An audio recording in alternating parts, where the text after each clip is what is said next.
La guerre en Irak avait commencé en mars 2003 et Cheney, en novembre, avait dit l'insurrection est à son dernier souffle. C'est-à-dire qu'elle venait de commencer et donc ils annonçaient que ça y est, ils avaient... voilà. Après, on est passé à des ravages partout en Irak, des véhicules piégés, des séries d'attentats suicides, etc.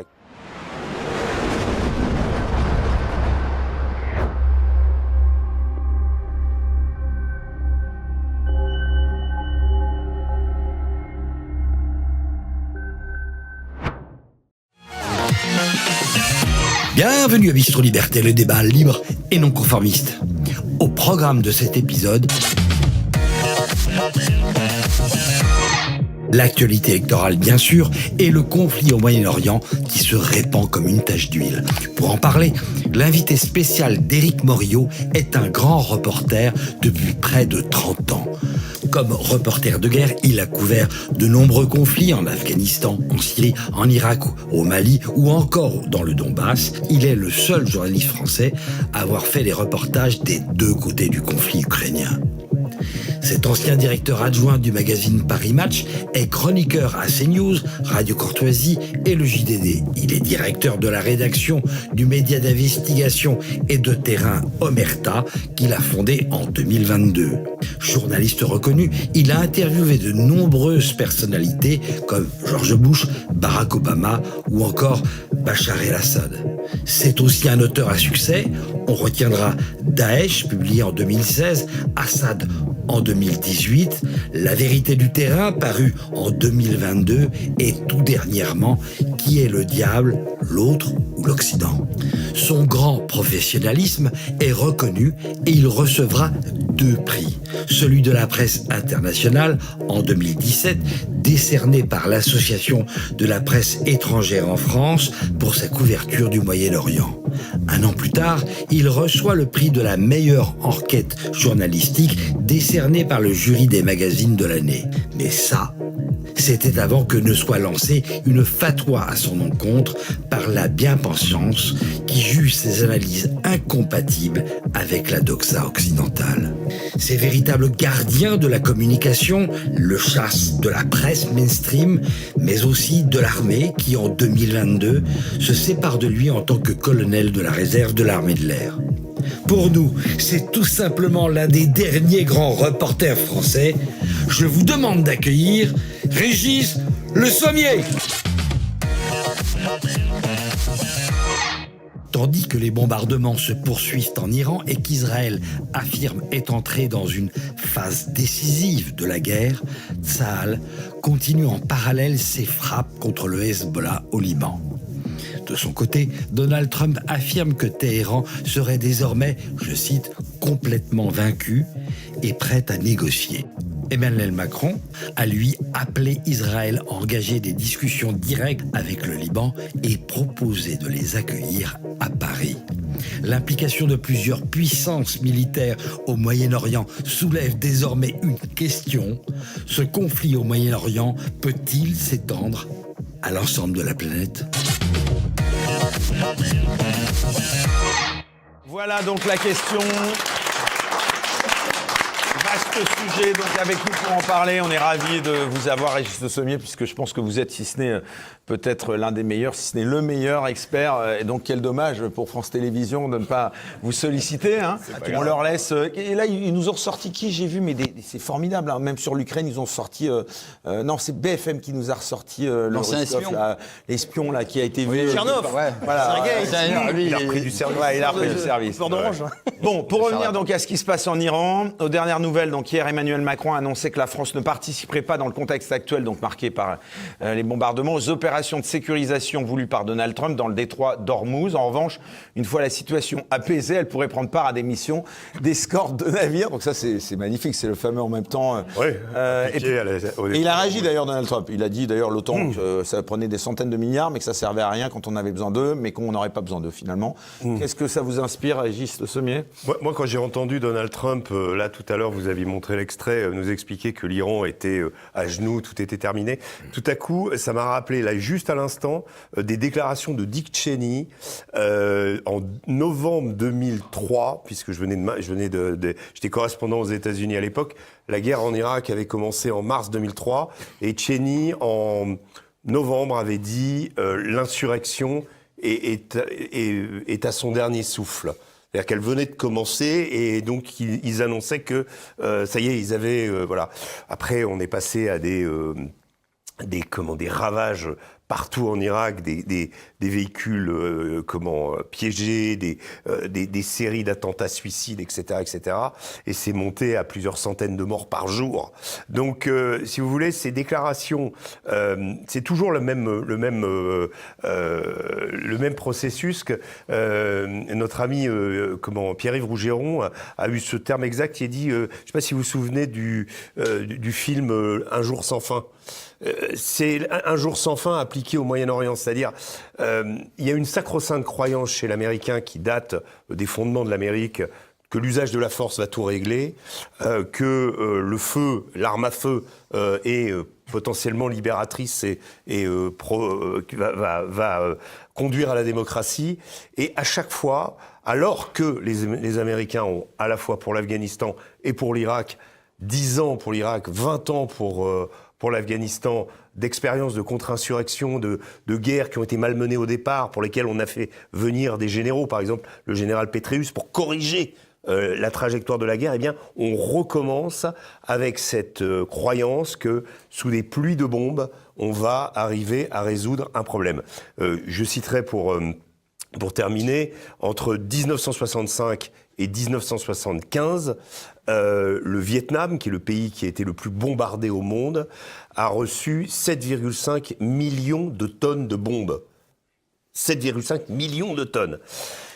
Jamais, à aucun moment, le général Giap et ni Ho Chi Minh ne sont venus voir Robert McNamara, à l'époque ministre de la Défense, en lui disant « c'est bon, on arrête, choisissez notre leader ». Vous voyez ? Et en dépit de ça, on continue, je parle de Washington, après les Israéliens ont une autre logique et d'autres intérêts dans ce conflit, mais du point de vue américain, du point de vue de la rhétorique de Donald Trump, qu'on avait cru, nous, ici autour de ce plateau, être différent, être fait d'un autre bois que les Joe Biden, les George Bush, etc., eh bien, on se rend compte que malheureusement, il replonge dans cette croyance qu'il va résoudre le problème par la force.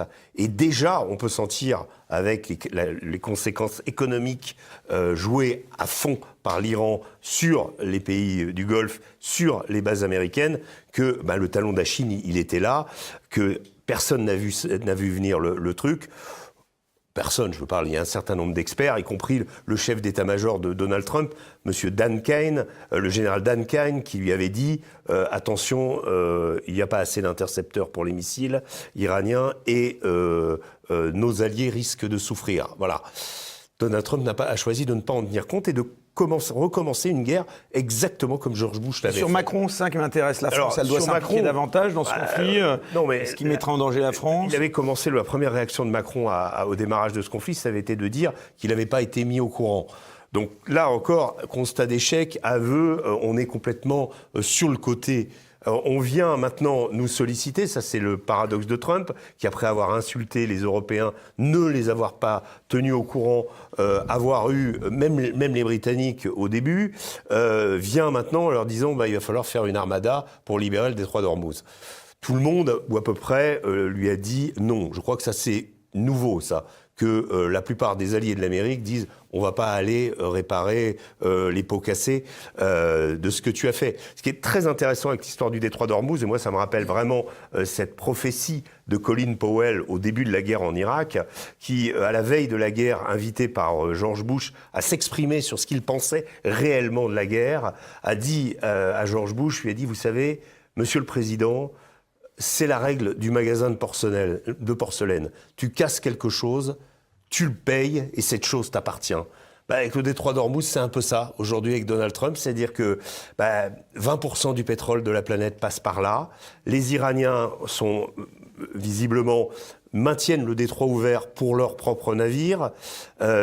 Trump est tenté de les détruire, mais s'il les détruit, il prive la Chine de 15% de son pétrole, et surtout, il prive les circuits internationaux de cette circulation du pétrole. Donc, il renforce encore plus Poutine. C'est ça la conséquence de cette histoire. Donc là, le détroit d'Ormuz, les Iraniens continuent à sortir du pétrole, en quantité même plus importante, c'est pas moi qui le dis, c'est le Wall Street Journal, en quantité encore plus importante qu'avant le début du conflit, tout en interdisant les navires liés à Israël et liés aux États-Unis de pénétrer dans le détroit. Donc voilà, ils provoquent l'asphyxie. Les Iraniens, on sait, ont la main sur les Houthis qui eux, contrôlent le détroit de Bab al-Mandab, qui est l'ouverture vers la mer Rouge. Là, c'est 12% du trafic de marchandises mondial. Donc, si vous voulez, l'Iran peut actionner les Houthis, l'a pas encore fait, et les Houthis peuvent même mettre en péril l'écoulement du pétrole saoudien, parce que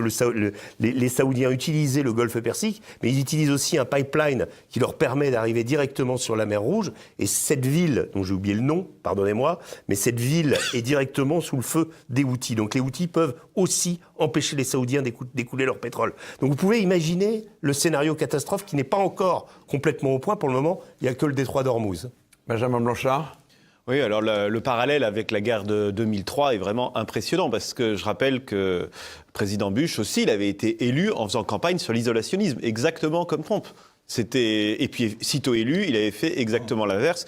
Et c'est exactement ce que fait l'actuel président américain. Puis ensuite, le mensonge sur, à l'époque, les armes de destruction massive en Irak, évidemment, personne n'a jamais trouvé. Mais après, il n'en déborde pas. Hein. La dernière fois que j'étais une fois aux États-Unis, dans un think tank néoconservateur, quoi, les écouter, ils me disaient, mais si, elles ont existé, mais elles avaient été transférées en Syrie. Alors bon, 20 ans après, ils y croient toujours, ou ils font semblant d'y croire. Mais là, on a vu aujourd'hui, il y a le directeur du Centre national de contre-terrorisme, qui s'appelle Monsieur Kent, qui a démissionné aux États-Unis en disant qu'il ne pouvait pas en conscience cautionner cette guerre, puisqu'il a dit que, selon toutes les informations qu'il avait, l'Iran ne me présentait pas une menace pour la sécurité des États-Unis. Et il dit aussi que nous avons commencé cette guerre sous la pression d'Israël et du puissant lobby israélien aux États-Unis. Toute ressemblance avec ce qui s'est passé en 2003 est sûrement, bien sûr, anecdotique. Bah oui, parce que du côté israélien, c'est une guerre religieuse. Pour les Américains, ils se relancent dans une guerre. Il faut toujours rappeler qu'ils n'ont jamais gagné. Hein. Toutes les guerres qu'ils lancent à chaque fois, ça finit extrêmement mal. L'Iran, ce n'est pas l'Irak. L'Iran, ça fait 15-20 ans qu'ils se préparent. D'ailleurs, ils n'arrêtent pas de mettre sur les réseaux plein de vidéos, on voit des drones. Donc, ils sont prêts, en fait. C'est un pays qui s'est préparé. Ils savaient qu'un jour, Israël et les Américains allaient intervenir. Tout le monde a été surpris avec Trump, mais on oublie que c'est un président américain. Il est américain. Et je pense que beaucoup de gens ne comprennent pas la mentalité américaine. Donc, moi, je ne suis pas surpris que Trump a fait ce qu'il a fait. Et puis, on oublie aussi que le lobby juif est extrêmement puissant, important aussi. Et que Trump, il n'a pas les mains totalement libres, malgré le fait qu'il soit président américain. Et donc, il doit jouer tout le temps avec cela. Et il a même avoué, ils ont attaqué l'Iran en premier parce qu'ils savaient qu'Israël allait le faire. Mike ? Pour le coup, je suis d'accord avec lui. C'est ça qu'on m'avait mis ensemble, c'est très bien ça. Enfin. Mais, oui. Mais Trump, en effet, c'est un Américain. Et je suis très surpris que des gens de nos sphères ont cru voir en Trump le chevalier blanc qui allait nous libérer de je ne sais quoi. Non, Trump, c'est America first. Et voilà, donc il va là-bas. Moi, ce que j'ai envie de dire aussi, c'est que cette guerre... C'est un peu contradictoire. Non, mais c'est pour les Américains. Il fait avant tout, c'est pour eux. Moi, je pense qu'il a un intérêt. Je pense que les Américains doivent avoir un intérêt s'ils attaquent en Iran. Mais moi, Ouais, c'est pas très populaire, la guerre, hein, là-bas, Régis. Pas du tout, c'est ça la différence avec la guerre. Non, mais peut-être pour un État profond. Peut-être c'est pour un État profond. Je dis pas que c'est pour le peuple et les gens. Non, mais vous dites c'est un Américain, mais on peut être Américain sans être idiot et sans répéter sans cesse les mêmes erreurs. Là, ce que disait Benjamin... Ils le font depuis la 45, mais depuis attendez, 40 même peut-être. Ce qui est assez incroyable quand je disais un jour sans fin, c'est parce que vous avez Marco Rubio qui explique dans les derniers jours avant le déclenchement de la guerre, que les Iraniens ont mis au point des missiles qui pourraient toucher le territoire des États-Unis. Vous aviez le même discours sur Saddam Hussein en 2003, exactement le même. Et ensuite, c'était Steve Witkoff qui est dans la négociation. On rappelle aussi que les Américains frappe l'Iran au beau milieu d'une négociation, pour la deuxième fois consécutive d'ailleurs. Et là, vous avez Steve Witkoff qui explique que, ça y est, il a eu des informations, dans 1 semaine, 2 semaines, l'Iran va faire la bombe atomique. Ce que dément Raphaël Grossi, le chef de l'AIEA, qui dit non, l'Iran n'a pas touché à son nucléaire depuis les frappes de juin 2025. Sachant que le nucléaire avait été détruit entièrement, selon les Américains, en juin 2025. Donc c'est bizarre. Ils étaient persuadés qu'ils allaient gagner très vite et qu'ils s'empareront peut-être du pétrole iranien. Non, mais on croit, c'est d'ailleurs, en fait, ce que je veux dire là, dans cette histoire, je ne parle pas du fondement de l'intervention, je parle de la façon dont c'est mené. C'est-à-dire qu'on retombe avec une équipe autour du président, exactement comme avec George Bush, qui va déclencher une guerre dans laquelle le pays, pour l'Irak, va être englué pendant plus de 15 ans, dans lequel il va perdre 4500 soldats, regarde chez Régis, tout en faisant au minimum 300 000... Tout à l'heure, tu posais la question en disant... Pourquoi est-ce que les gens votaient pour les mêmes maires qui étaient nuls ? Bon, pourquoi ? C'est la même chose. C'est-à-dire que les Américains refont la même chose. Les Américains refont la même chose depuis que les États-Unis depuis 45. Donald Trump a été élu comme Barack Obama avant lui sur des programmes anti-guerre. C'est précisément d'ailleurs le seul point commun peut-être entre Donald Trump et Barack Obama. Mais il faut différencier, le peuple et. Oui, mais là aujourd'hui vous avez une guerre qui est populaire à 27%. Et au niveau des MAGA, vous avez un divorce véritable. Donc Trump a accepté finalement de se mettre en porte-à-faux total avec la base qui l'a amené au pouvoir, comment qui potentiellement pouvait lui permettre, en étant mobilisé, de gagner les midterms. Là, il est quasiment sûr de les perdre, et on annonce que peut-être les démocrates vont regagner les 2 chambres. Donc ça veut dire quoi ? Ça veut dire que Trump est allé dans un processus, je pense qu'il a cru, encore une fois, ça c'est un syndrome purement américain, le syndrome que moi j'appelle de l'écrasement, c'est d'imaginer, d'ailleurs les Américains ont inventé le terme, carpet bombing. Carpet bombing, c'est-à-dire qu'on va résoudre avec des bombes et on se rend compte que celui qui est sous les bombes, d'abord, il n'aime pas celui qui lui balance des bombes. Normal. C'est ça aussi, à chaque fois on nous dit ils vont se libérer, les Irakiens c'était pareil, ils devaient se libérer, là c'est les Iraniens. Ils ne comprennent pas qu'on ne les aime pas. Non, mais ce qui est surprenant, c'est terrifiant, c'est que d'habitude les Américains bombardent des pays qu'ils sentent largement inférieurs. L'Afghanistan, l'Irak, etc. Là, l'Iran, c'est quand même un pays qui a presque 100 millions d'habitants. Oui. C'est quand même pas rien. C'est quand même la première fois qu'il bombarde un pays de ce niveau-là. Et est-ce que ça veut dire, peut-être, comme le disait notre ami Teddy, qu'en réalité, le lobby AIPAC, israélien, etc., est si puissant que peut-être que c'est ce lobby-là qui les a amenés vers l'Iran. Ça aussi, c'est une possibilité. Mais c'est une possibilité, mais en tout cas, ça n'empêche pas la réflexion. On voit très bien qu'il y a des personnages comme J.D. Vance, par exemple, très hostile à tout type d'intervention, qui est en retrait quasiment silencieux. Oui, mais on voit les propos de Tucker Carlson également. Vous avez dans la base MAGA un split autour de cette question. Mais si vous voulez, ce qui est assez intéressant sur l'Iran, c'est que la défense qu'offre l'Iran aujourd'hui à l'attaque israélo-américaine, elle a été fabriquée à partir de la guerre en Irak. Vous avez un type qui s'appelle le général Ali Jafari, qui est un des chefs des gardiens de la Révolution, qui, en 2003, a observé comment, en 3 semaines, le commandement centralisé de Saddam Hussein s'est complètement écroulé. Et il a passé 4 ans ensuite à l'école de guerre des gardiens de la Révolution, parce que ça existe. Le problème, c'est quand on dit, vous savez, le régime des mollahs. Bon, le régime des mollahs, il est dirigé par un président qui est une pointure en cardiologie. Larijani a écrit 3 bouquins sur Emmanuel Kant. Il est agrégé de philosophie. Parce que c'est lui qui a été tué aujourd'hui. Et Abbas Araghchi, le ministre des Affaires étrangères. Et vous voulez dire quoi là Mais si vous voulez, on prend quand on dit régime des mollahs, mais on a l'impression qu'on est avec en face des gens, d'espèces de théocratie, de types en turbané, qui vivent en sandales. En réalité, on est avec des ingénieurs. Et je reviens sur la question de l'Irak. Ayant observé comment l'Irak a été envahi, l'Irak est l'ennemi de l'Iran, parce qu'il faut expliquer quand même qu'ils ont eu une guerre qui a fait plus de 500 000 morts entre les deux.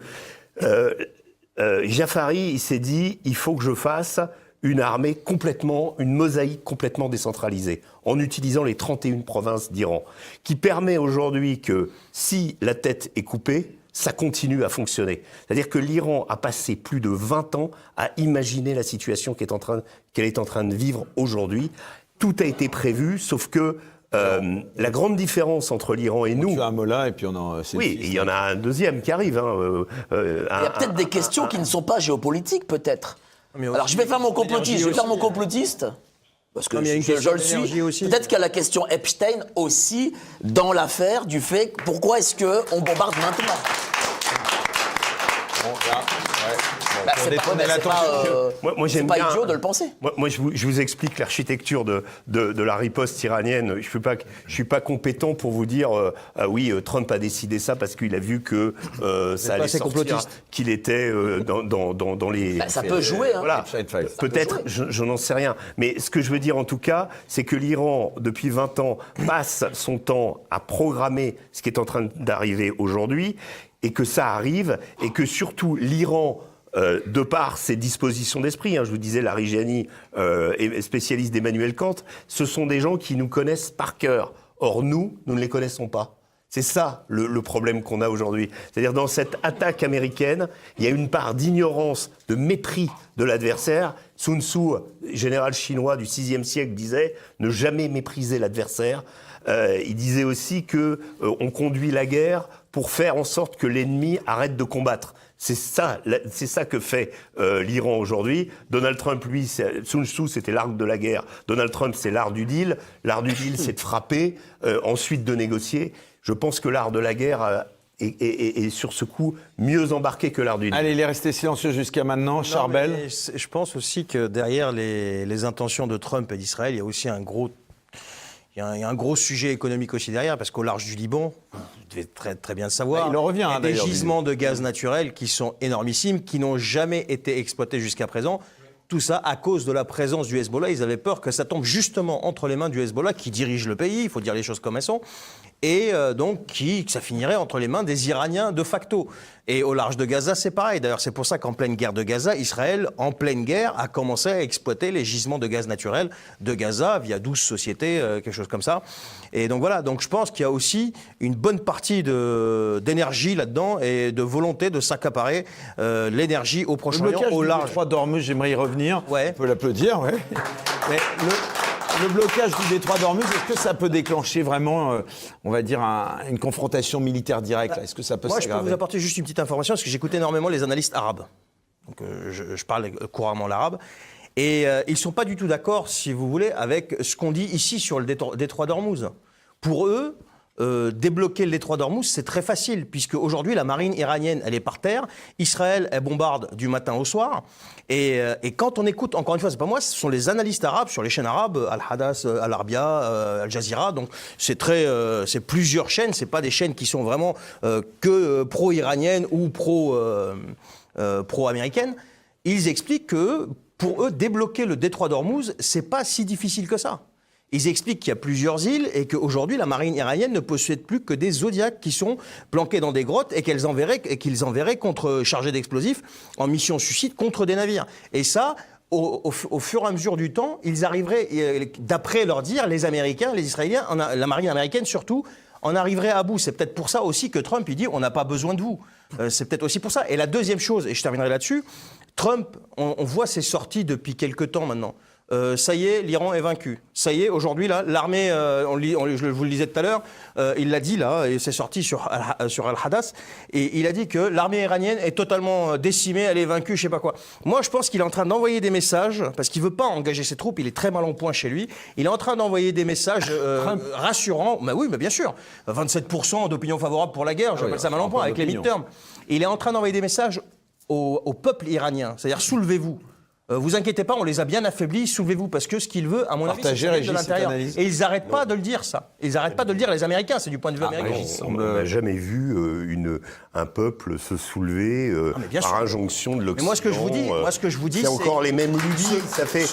On répète toujours les mêmes histoires et on se. Moi, ce que je vous dis, c'est du point de vue de ce que voudrait faire Trump. Mais ça ne veut pas dire qu'ils vont se soulever, surtout après 30 000 morts. C'est-à-dire, vous avez un potentiel en Iran.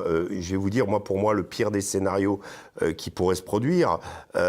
Il y a deux scénarios, c'est-à-dire que les gardiens de la révolution, parce que là aujourd'hui, pour analyser, puisque vous m'avez parlé d'Ali Larijani et de son exécution par une frappe la nuit dernière, avec le commandant des Bassidji, qui sont des milices supplétives des Pasdaran iraniens, c'est des coups assez fortement portés au régime, mais qui ne laissent plus que les durs. C'est-à-dire que Larijani, c'était la dernière courroie de transmission entre le régime iranien autour de Khamenei et l'extérieur, c'est-à-dire c'est quelqu'un qui a participé à tous les accords sur le nucléaire iranien, c'est quelqu'un qui est connu en Occident, que les diplomates connaissent, et c'était potentiellement celui que Donald Trump aurait peut-être imaginé dans un scénario à la Maduro, vous voyez. Parce que Donald Trump persistait avec cette idée que de prendre un type du régime et de le mettre à la place, à condition qu'il accepte de se soumettre aux États-Unis. Donc ça, c'était la vision trumpiste. Là, il n'y a plus Larijani, donc ça veut dire quoi? Ça veut dire qu'on n'est plus... C'est l'homme fort du régime iranien, lui? C'est l'homme fort, si vous voulez,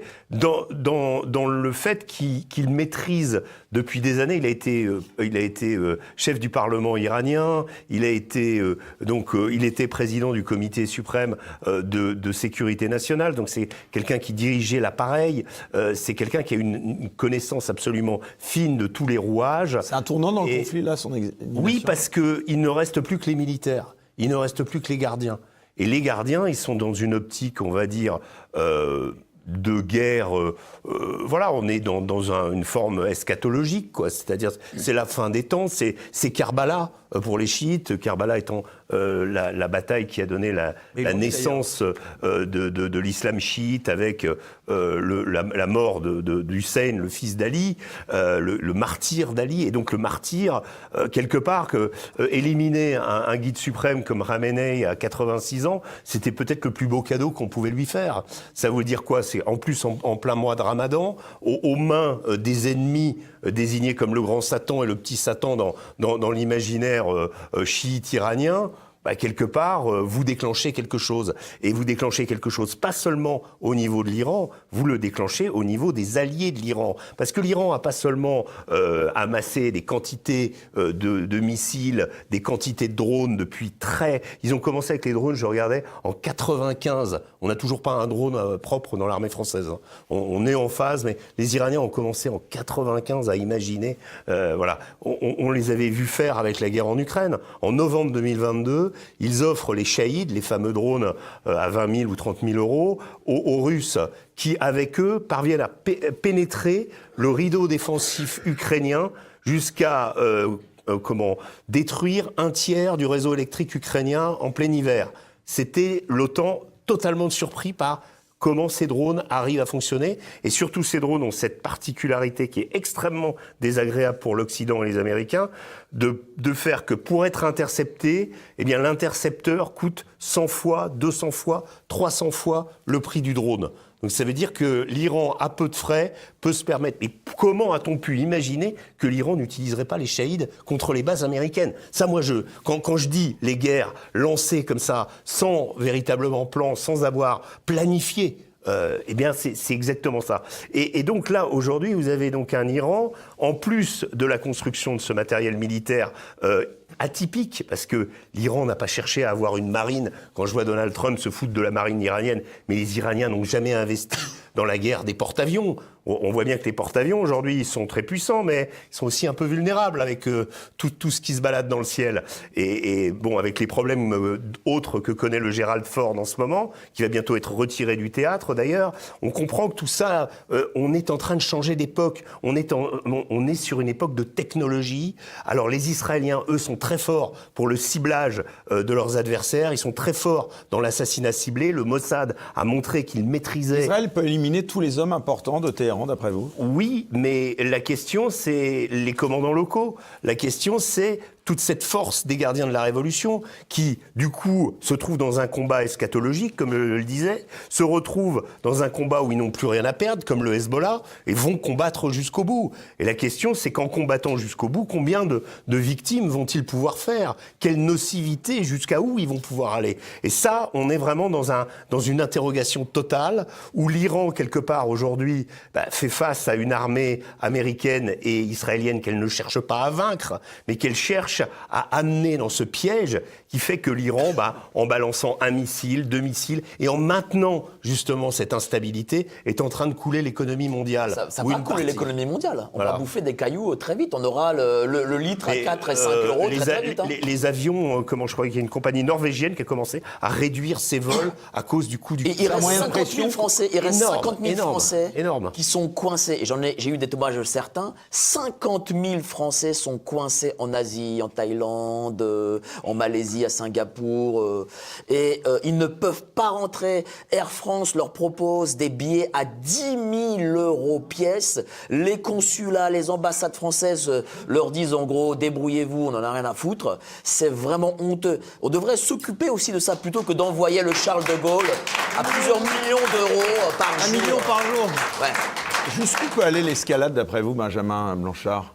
Oh toujours plus loin, hein, mais on voit les... Elle peut être nucléaire, parce que c'est ça le mot qui fait peur. Je ne sais pas, je suis pas devin, mais c'est vrai que je suis déjà très surpris d'entendre le président américain dire « Ah, nous nous attendions pas à ce qu'ils répondent ». Oui. Enfin, à quoi ils s'attendent-ils? Qu'ils bombardent les gens et ils vont dire « Merci, continuez ». C'est pas tellement surprenant que des gens tentent de se défendre avec plus ou moins d'efficacité. Mais on voit qu'il a quand même réussi à embraser toute la région, puisque, bien sûr, l'Iran a répondu sur les bases américaines et les pays qui les hébergent, donc c'est-à-dire les pays arabes voisins. Alors on dit mais c'est terrible, ils attaquent des gens qui ne les ont pas attaqués. Ils attaquent des gens qui laissent des bases américaines les bombarder. Donc c'est quand même viré d'ailleurs. Voilà, donc puis alors le Liban maintenant, avec Israël qui s'en prend au Hezbollah, mais un peu plus qu'au Hezbollah, puisque là maintenant ils ont dit qu'ils voulaient envahir de manière terrestre tout le sud du Liban, et j'entendais le chef d'état-major israélien qui disait que non, les gens n'allaient pas revenir dans leur village Comme par hasard. avant longtemps, voire avant très longtemps, parce qu'en fait, ils ne veulent pas se contenter on sait très bien que ce n'est pas seulement une guerre contre le Hezbollah. Il y a une vraie volonté d'occupation et d'invasion du Liban. Plusieurs ministres israéliens l'ont dit tout à fait ouvertement. Alors on nous dit, ils ne représentent rien parce qu'ils sont extrémistes. Oui, mais ils sont membres de la coalition, et cette coalition ne tient que grâce à eux, la coalition au pouvoir en Israël.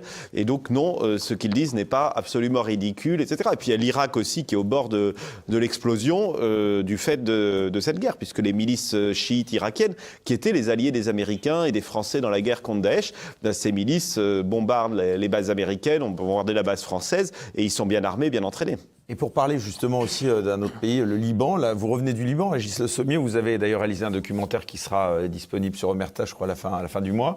Vous qui étiez au plus près du terrain, quelle est la situation concrètement sur place ? Alors, moi, c'était mon 10e séjour au Liban. Je vais vous dire, j'ai jamais vu le Liban comme ça, dans un état d'anxiété, d'angoisse, de population déplacée. Le Liban a toujours été, je l'ai connu avec les Syriens émigrés au moment de la guerre en Syrie. Avant, il y a eu les Palestiniens, il y a eu le Liban a toujours été très très accueillant, et encore aujourd'hui, il est accueillant pour ces réfugiés du Sud. Vous avez des gens qui logent plusieurs familles chez eux. Enfin, c'est assez étonnant de voir qu'il y a cette solidarité. Ça, c'est pour la note d'espoir. Maintenant, sur la situation, c'est extrêmement compliqué. La vie des Libanais est extrêmement compliquée. Elle est est rythmée, pour ceux qui habitent dans les zones chiites, de demandes d'évacuation, parce que les frappes israéliennes peuvent intervenir n'importe quand. Je vais vous donner un exemple. Quand j'étais à Saïda, qui est une ville au sud Liban, à peu près 80 km au sud de Beyrouth, on est arrivé pour aller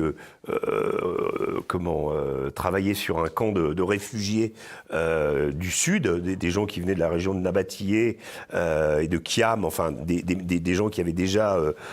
et on s'est rendu compte au milieu au moment où on est arrivé, tout le quartier était entièrement bouclé parce qu'il y avait un immeuble qui allait être ciblé par une frappe de l'armée israélienne.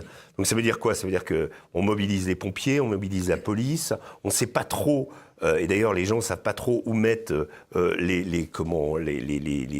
la protection, c'est-à-dire où empêcher les gens parce que si c'est une bombe de 2 tonnes, évidemment, ça va embarquer l'immeuble. Si c'est une cible précise, ça, on ne sait pas. Donc ça veut dire que potentiellement, il y a des gens qui peuvent être blessés par les impacts, et ça dure pendant 5 heures. C'est-à-dire que pendant 5 heures, vous avez tout un quartier de la ville qui attend, et en l'occurrence, il n'y a pas eu de frappe. Si vous voulez, Israël avait annoncé qu'il frapperait, ils n'ont pas frappé. Donc vous avez ces réfugiés qui reviennent du sud, qui risquent de se reprendre une frappe à l'endroit où ils sont, dans un quartier, je précise, sunnite d'ailleurs, réfugiés chiites dans un quartier sunnite, donc on va dire pas extrêmement bien traités, contrairement aux chrétiens qui ont tendance à accueillir un peu tout le monde et qui sont beaucoup plus généreux, voilà, mais quand même qui les accueillaient. Et vous avez donc ce principe de, ça y est, il y a un immeuble qui va être visé, il faut s'en écarter, il faut quitter le quartier. Bref, c'est ça la vie des Libanais aujourd'hui. Et quant à Beyrouth, c'est pas simplement... C'est plus simplement les zones chiites. Je vous racontais, moi, j'étais dans un hôtel dans le centre-ville. L'hôtel, à quelques blocs d'où j'étais, s'est pris un drone une nuit. Alors, quand vous êtes à Beyrouth, vous avez un bruit de drone en permanence, qui est un drone, je crois, Hermès 450, qui est un drone israélien de surveillance, mais qui peut quand même aussi prendre des missiles Hellfire et les tirer le cas échéant. Et une nuit, donc on entend en permanence ce bruit de drone que certains Libanais décrivent comme le signe électronique ou le signe sonore de la nouvelle occupation israélienne pour eux. C'est-à-dire le drone, c'est l'occupation. Ça se rapproche de chez eux. Évidemment, ils ont le souvenir de la dernière, qui a duré jusqu'à l'an 2000 quand même, qui a contenu tout le Sud. Et en fait, donc cette nuit-là, l'immeuble pas très loin de mon hôtel, un hôtel, a été touché par un drone. C'est là qu'ils ont tué les 4 gardiens. Voilà, mais ils n'ont pas tué que 4 gardiens de la Révolution. Il y a eu au moins 4 chambres d'hôtel qui ont été visées par des dommages collatéraux. Vous avez des gens qui ont été blessés, qui ont été à l'hôpital tout de suite. Donc, en fait, c'est pas si précis que ça. Et puis, je dois avouer que quand vous voyez ça, que vous retrouvez le soir dans votre chambre d'hôtel et que vous regardez la fenêtre, vous dites... c'est quand même très angoissant. Donc ça, c'est et cette frappe se passe dans un hôtel qui est dans le quartier de Raouché. Le quartier de Raouché, c'est l'équivalent de la Croisette à Cannes.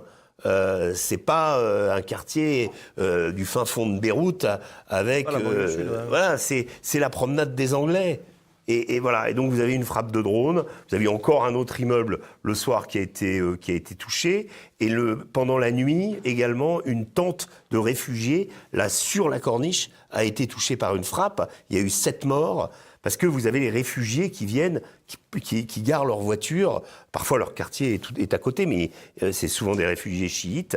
Et donc, vous avez, le monde s'entasse et vous avez des frappes israéliennes au milieu de Beyrouth, dans des quartiers purement touristiques. Et le bruit du drone, ça dure pratiquement sans discontinuer depuis septembre 2024. Donc ça fait plus d'1 an et demi que les Beyrouthins ont ça dans l'oreille. On a presque l'impression d'avoir des acouphènes. En fait, c'est drôle parce que c'est un pays qui se dit toujours menacé, mais c'est toujours lui qui menace les autres au final. Le seul pays qui dans la région fout la merde depuis toujours, c'est Israël. Aucun pays n'a encore jamais réellement attaqué Israël. Charbel. En fait, ce qui se passe, c'est que vous avez le porte-parole de l'armée israélienne. Moi, je le vois tous les jours, parce que quand on le voit à la télé, moi, ça me rappelle quand j'étais gosse, quand on entendait les flash infos. à la radio, attention, ça va taper, machin. Bon, j'étais gamin là-bas, jusqu'à 11 ans, et avec une musique super anxiogène. Ils mettaient ça, on avait les mamans qui mettaient ça à fond, on était en train de jouer dans la rue, donc quand on entendait la musique déjà, il fallait tailler parce que ça allait tomber. Et là, c'est numérique maintenant, tu as Afichai Adraï, donc le porte-parole de l'armée israélienne en arabe, qui est une vedette au Liban, le mec, parce que tout le monde attend ce qu'il va dire, qu'est-ce qu'il va annoncer. Et il dit attention, on va taper tel quartier, et puis il te sort des cartes qui sont super bien foutues. Hein. Le mec, il te met la zone et il dit aux gens éloignez-vous à minimum 500 mètres.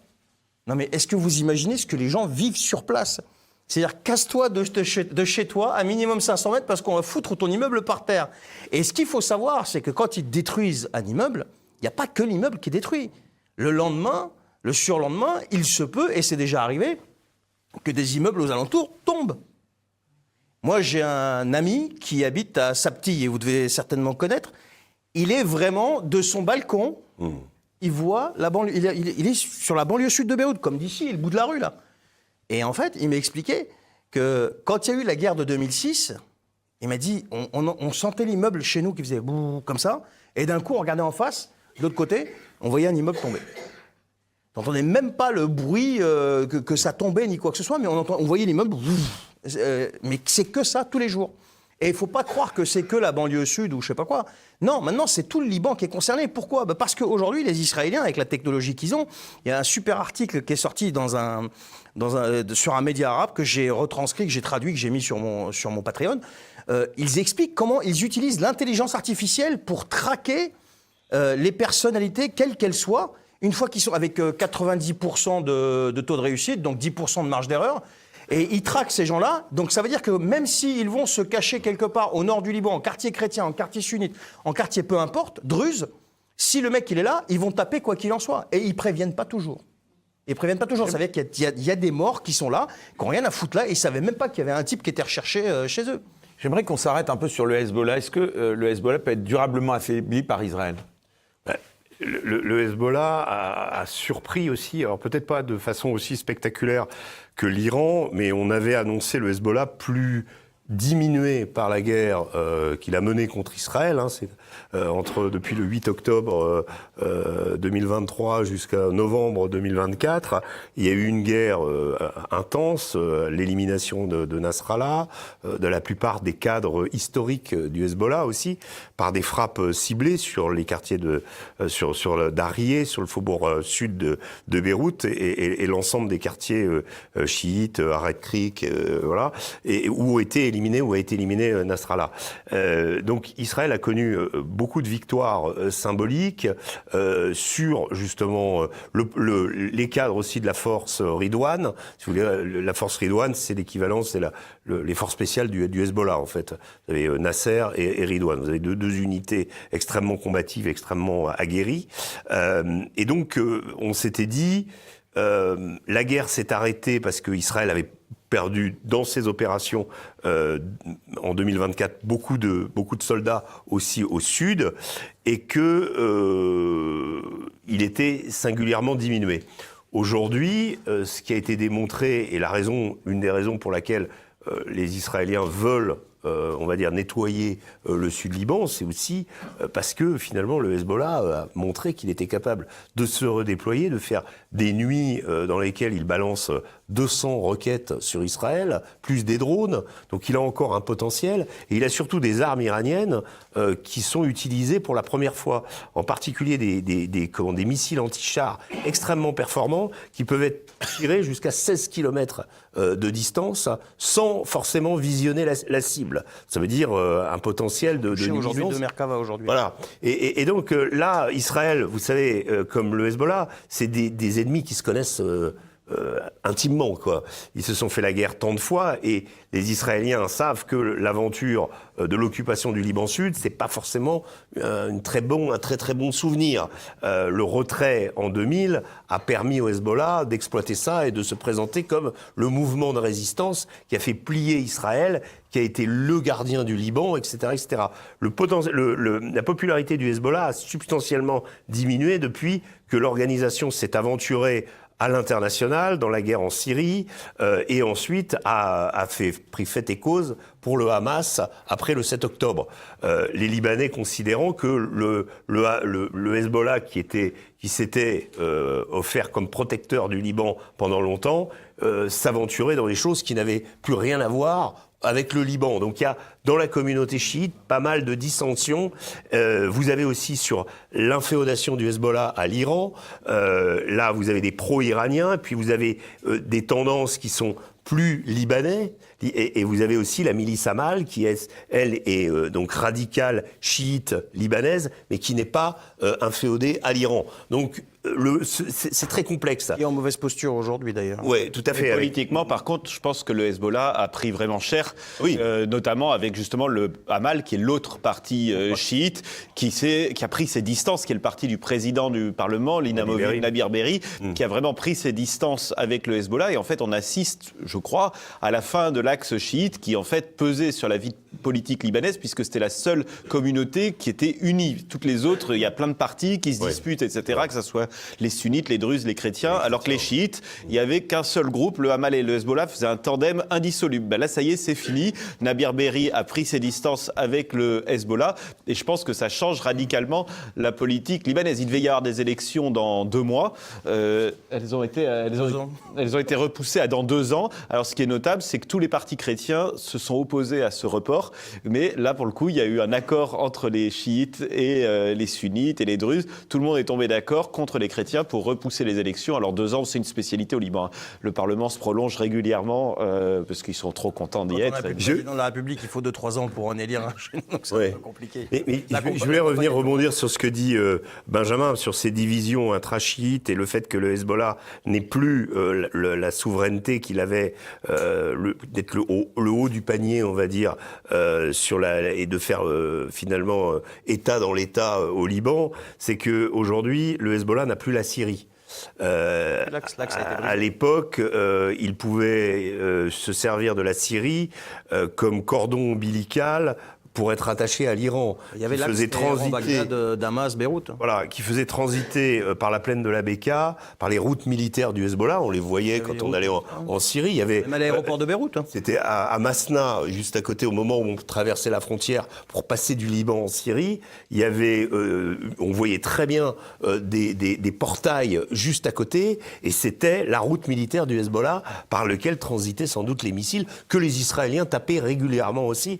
Aujourd'hui, il n'y a plus ça. Et vous avez quoi ? Vous avez une Syrie, on va dire, où l'armée syrienne maintenant est aux ordres d'ex-djihadistes. On dit toujours djihadiste un jour, djihadiste toujours. Mais bon, moi je ne crois pas trop à cette conversion de Jolani, même s'il sert les intérêts de la communauté internationale, des Américains, des Turcs, etc. dans la région. Et des Israéliens. Mais vous avez le Hezbollah qui est cornaqué sur son flanc, qui est poussé par Israël au sud. Et ce sentiment, avec ces déplacements du Sud, qui sont essentiellement des déplacés chiites, hein. On parle souvent des chrétiens maintenant, mais il n'y a que très peu de chrétiens, c'est essentiellement des chiites. Vous avez un sentiment dans la communauté chiite qui peut se concrétiser par une idée de sauf qui peut, d'être ostracisé au sein du Liban. C'est une communauté, faut le rappeler quand même, qui représente 30% de la population du Liban, quand même. Et donc là, il y a aussi, de la part du Hezbollah, l'idée du dernier combat.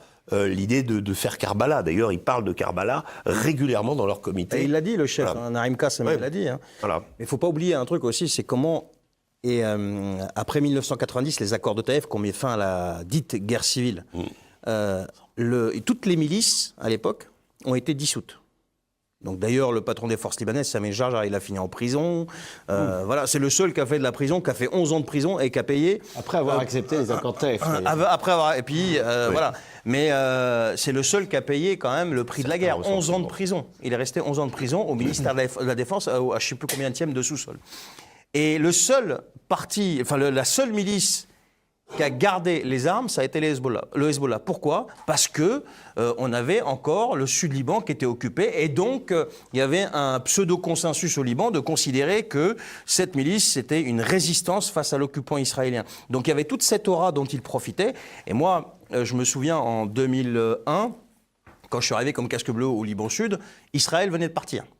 Donc C'était la victoire, c'était tout ce que vous voulez. La victoire Les d'un mouvement habitants qu'on du appelait Sud- pas le Hezbollah, mais la résistance. Ouais, de la résistance. Beaucoup de Libanais disent pas le Hezbollah, ils disent la résistance. La résistance, ouais. Mais d'ailleurs, c'est quand il y a un gouvernement. Il faut plus parler de résistance. À chaque mais de fois Hezbollah. qu'il y avait un gouvernement qui était nommé jusqu'à présent, jusqu'à l'arrivée de Joseph Aoun, il y avait la résistance, la patrie avait un slogan avec 3 mots là, il y avait toujours résistance dedans. Et en fait, ce qui s'est passé, c'est que vous aviez avant l'armée du Liban Sud, qui était gérée par Antoine Lahad, qui a fini en Israël. Et les habitants du Sud Liban, même des chiites, ils avaient des gens de chez eux, enfin des membres de famille, qui étaient dans l'armée du Liban Sud, qui étaient sous contrôle israélien. Et quand le Hezbollah a récupéré le Liban Sud, et j'ai vu des commerçants, moi, dans la rue, et je ne vais pas citer leur nom ici, ils ont enlevé la photo du général libanais, donc, qui était de la LS, et ils ont mis la photo de Nasrallah. Donc tout ça, c'est pour ça que quand on en parle, c'est... Alors vous, c'est différent parce que vous connaissez... mais ici, quand les gens en parlent, on a l'impression qu'ils parlent de l'Ukraine face à la Russie, en fait. Mais ça n'a rien à voir. Mais c'est tellement un bordel et c'est tellement complexe qu'il faut vraiment fouiller son nez dedans pour savoir de quoi un on mot parle. des chrétiens, parce qu'avec vous, Benjamin Blanchard, j'aimerais savoir, est-ce que les chrétiens sont toujours sont des cibles au Liban ?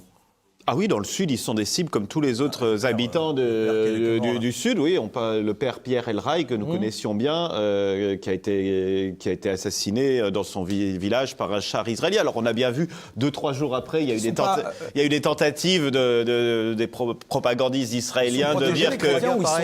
Ils sont protégés, les chrétiens, ou ce sont les grands oubliés de ce conflit ?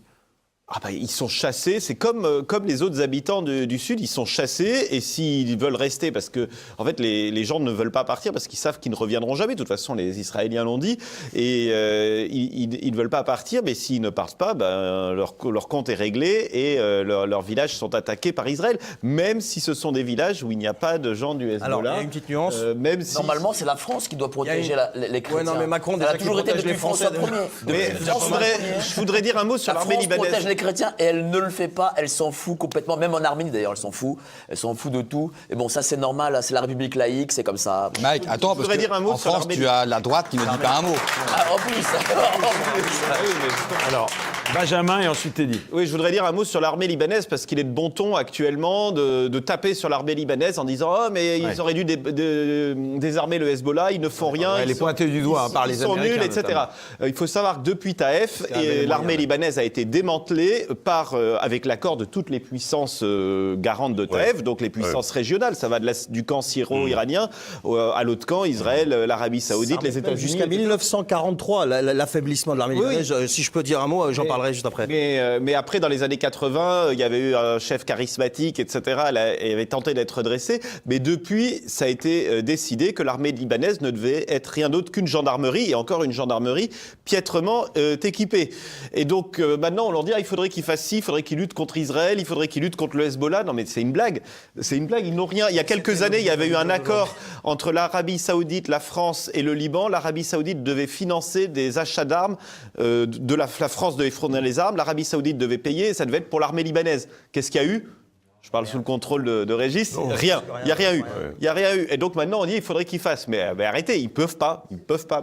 Allez, Charbel et Teddy. Concernant l'armée libanaise, en fait, après l'indépendance de 1943, au Liban même, les Libanais, d'après les analystes, les politiques libanais n'ont pas voulu une armée très très forte parce qu'à cette époque-là, ils avaient quand même... dans les pays arabes, c'était un petit peu la mode des coups d'État en fait militaires, que ce soit en Égypte, en Syrie, en Irak, etc., etc.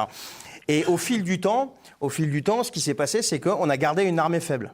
Mais quand l'Iran a commencé après la révolution la révolution islamique, etc., l'arrivée de Khomeini, et qu'ils ont mis d'abord, il y a eu le djihad islamique, et ensuite en 85 vraiment le Hezbollah a commencé à exploser.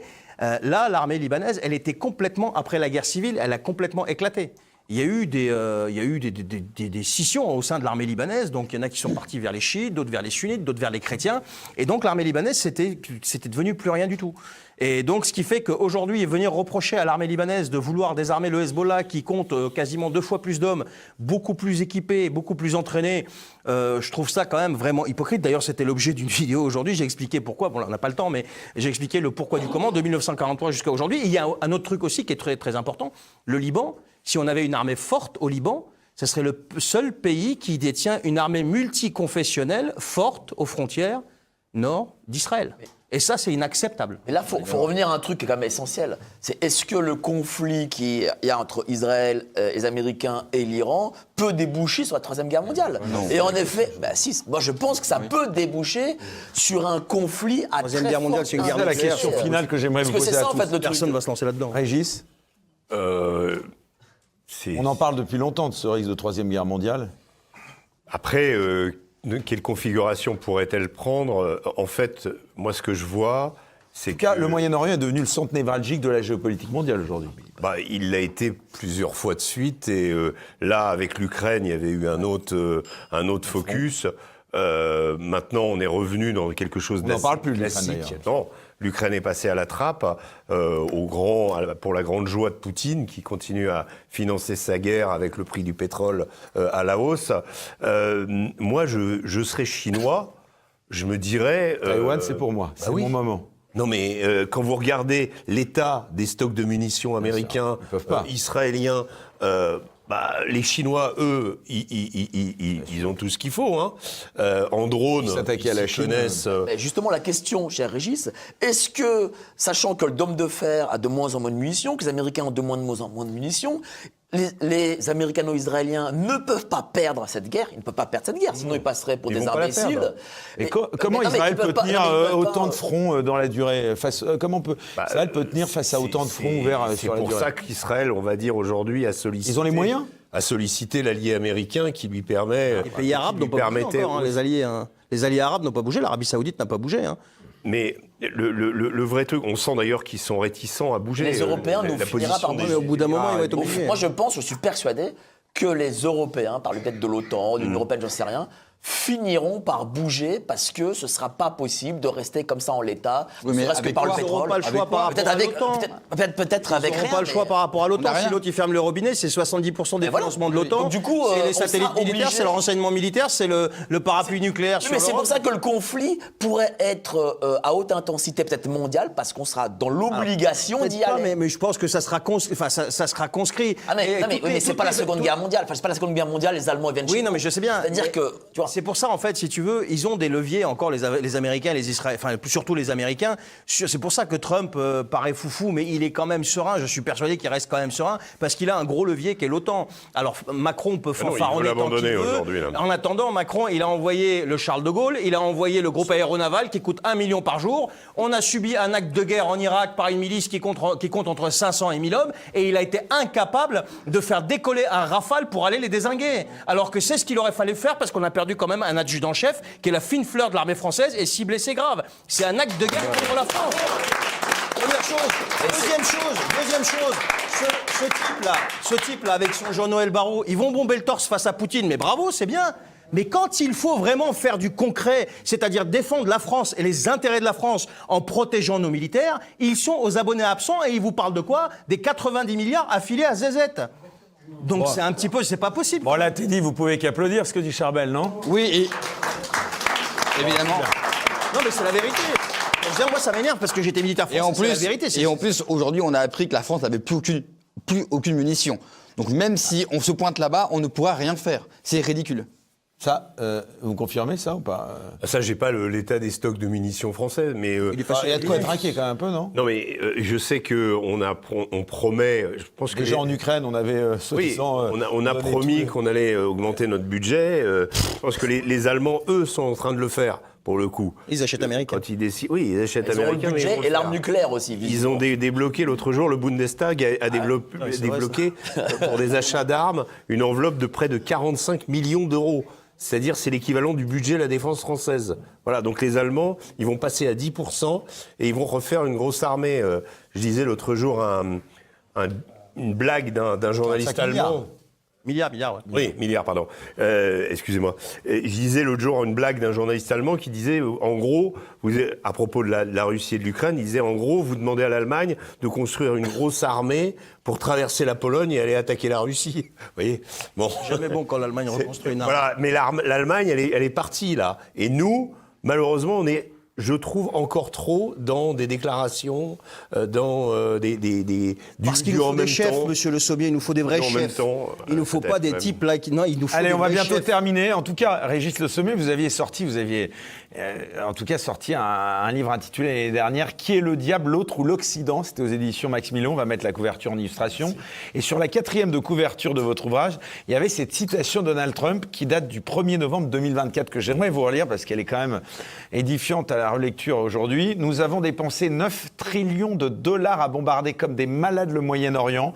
Nous y avons semé la mort, y compris celle des nôtres. Et qu'est-ce que cela nous a rapporté? Rien. Comment vous expliquez ce changement de posture?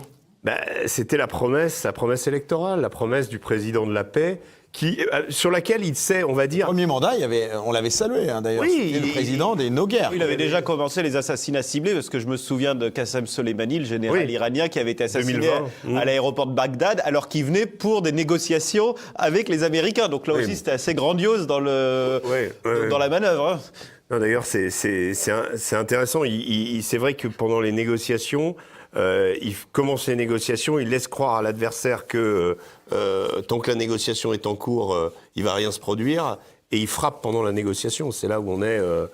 Voilà. Mais oui, comment expliquer Voilà, on a l'impression que Trump s'est tenu à ça. Même son opération Maduro, elle était.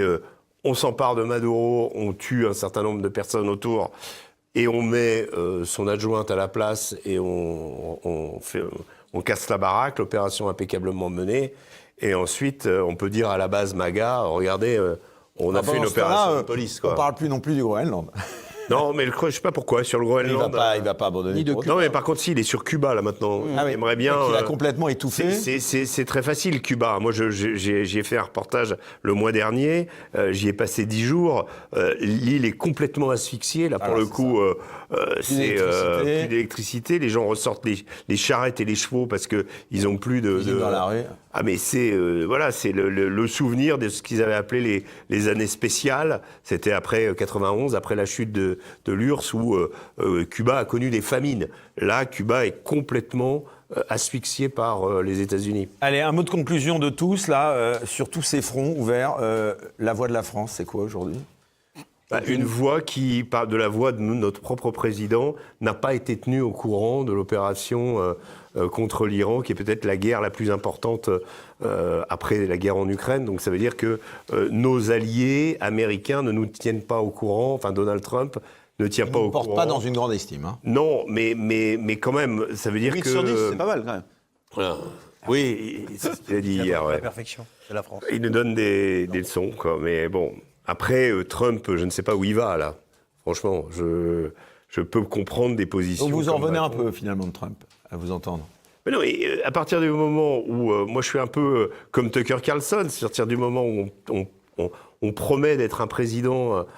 d'une étoffe nouvelle, comment on va dire, de faire du monde des espaces, on va dire, un monde multipolaire. C'est ce que Donald Trump avait dit. Là, on est embarqué dans potentiellement une guerre sans fin, à laquelle nous ont habitués les Américains, et qui amène le chaos. Parce qu'encore une fois, je répète pour l'Iran, la suite, même si le régime s'effondre, vous allez avoir des éléments du régime qui vont monter une insurrection exactement comme les cadres du parti Baas en Irak ont monté cette insurrection sunnite, arabe sunnite, qui in fine a donné Daesh quand même. Hein. L'Irak, on disait c'était une armée du tiers-monde. Alors on l'avait menée, on avait dit c'est la 4e armée du monde à l'époque. Enfin bon, elle s'est écroulée. En 3 semaines, tout a été réglé. Mais après, ça a pris 10 ans et on a eu Daesh. Donc je ne sais pas ce qui sortira de l'Iran, mais est-ce que pour la région, est-ce que pour les pétromonarchies, est-ce que pour les voisins de l'Iran, c'est intéressant d'avoir un pays en guerre civile avec des partisans kurdes, des partisans royalistes, des gardiens de la révolution qui vont se faire la guerre? Quel est le projet? Voilà. Quel est le projet? Allez, un mot de conclusion rapide, Teddy. Justement, une minute chacun. Allez-y, rapidement. C'est la Russie et la Chine qui en ressortent gagnants. Et c'est l'Occident. L'Occident montre au monde qu'il n'est plus capable de ne rien faire. Et l'Occident ferait mieux de s'occuper de ses propres pays et de ses propres nations au lieu d'aller à chaque fois lancer des bombes sur des pays où il n'y a véritablement aucun effet. Mike ? Il y aura des conséquences sur la France, parce que je pense aussi avant tout à la France. Les conséquences, j'imagine, seront liées au litre d'essence. Ah, ça peut peut-être sauver un peu la Macronie, ça, ou pas, non? Est-ce que peut-être, ça peut être la petite conséquence, le petit truc en plus qui fera qu'il y aura un retour d'un soulèvement un peu populaire, de quelque chose, des gens qui voudraient peut-être en découdre avec l'État. C'est possible et je l'espère. Et tu l'espères. Charbel? Moi, je peux En tout cas, Macron, il a une carte à jouer pour sa dernière année. Macron, il n'est pas pris au sérieux, Macron. Tout le monde se fout de sa gueule. Non, mais vous n'avez pas vu le truc. Non, mais franchement, c'est Trump, il note Macron 8 sur 10. Il dit que, bon, c'est pas la perfection, mais on peut pas attendre la perfection, c'est la France. Non, mais l'humiliation de fou. C'est quand qu'on arrête de se faire cracher à la gueule, en fait. C'est ça l'histoire. C'est que, voilà, moi, ce que je pense, ceux à qui je pense dans cette histoire, c'est les populations civiles. Parce que des bombes, j'en ai pris sur la gueule et je sais ce qu'ils vivent aujourd'hui. Et encore, moi, j'ai de la chance parce que, bon, j'étais petit, d'accord, mais c'était des plus petits calibres. Le maximum qu'on prenait sur la gueule, c'était le 240 mm de Hafez el-Assad. Là, ce qu'ils prennent aujourd'hui les gens sur la tronche, faut vraiment... et je pense vraiment à ces gens-là, et c'est ça qui me fait mal au cœur. Vous avez des bombes de 2 tonnes. Hein. Ah, mais non, mais je sais bien, et c'est ça qui me touche le plus. Benjamin, un mot de considération. Voilà, je pense que la France et l'Europe font bien de se tenir à l'écart, même si évidemment je regrette que ça soit pas plus clair de la part du président. Mais comment pouvoir espérer qu'il dise quelque chose de clair? Il en est bien incapable. Et c'est vrai qu'on voit que on nous parle tout le temps de la même civilisation, etc. Pardon, quand on voit entre les fous religieux au pouvoir à Tel Aviv et les non moins fous au pouvoir à Washington, je ne sais pas si vous vous souvenez de cette image de la séance de prière ou de chamanisme autour du président Trump. Pardon, je crois qu'il y a vraiment une différence de civilisation. Bon, bah là, vous êtes d'accord avec lui? Ah oui, complètement. Non, mais c'est différent, ça, quand même. Dans le bureau de la Maison-Blanche. Oui, alors si on est dans des guerres de religion, on sait que traditionnellement, c'est les plus dévastatrices et on n'a pas fini. Mais bon, faut souhaiter la paix, quoi, mais je sais pas comment. Ce qui est possible, d'ailleurs, ce qui est incroyable, c'est que les Chinois et les Russes parviennent peut-être in fine à régler, et que la guerre en Ukraine fasse partie du package aussi. Parce que ça c'est aussi une possibilité. C'est sûr. Si Poutine intervient, il va demander de faire pression. En tout cas, vous êtes un peu comme le bureau de la Maison-Blanche ici, avec tout ce public qui vous applaudit. Ouais. On va terminer avec les dessins d'Ignace qu'on va applaudir. Voilà le portrait pour vous, c'est le cadeau de la fin. Le portrait. Merci. Alors à côté de notre ami Régis Le Sommier, regardez la caméra, comme ça on peut comparer en temps réel. Et là, c'est la version caricature. Non, voilà, et la version caricature. C'est un plaisir de vous recevoir, cher Régis. Merci, on rappelle donc vous êtes à la tête d'Omerta, le documentaire sur le Liban, dans une semaine, 10 jours. Voilà. Bon, on sera là. On est en train de bosser dessus et il y a du gros contenu, il y a plein de choses.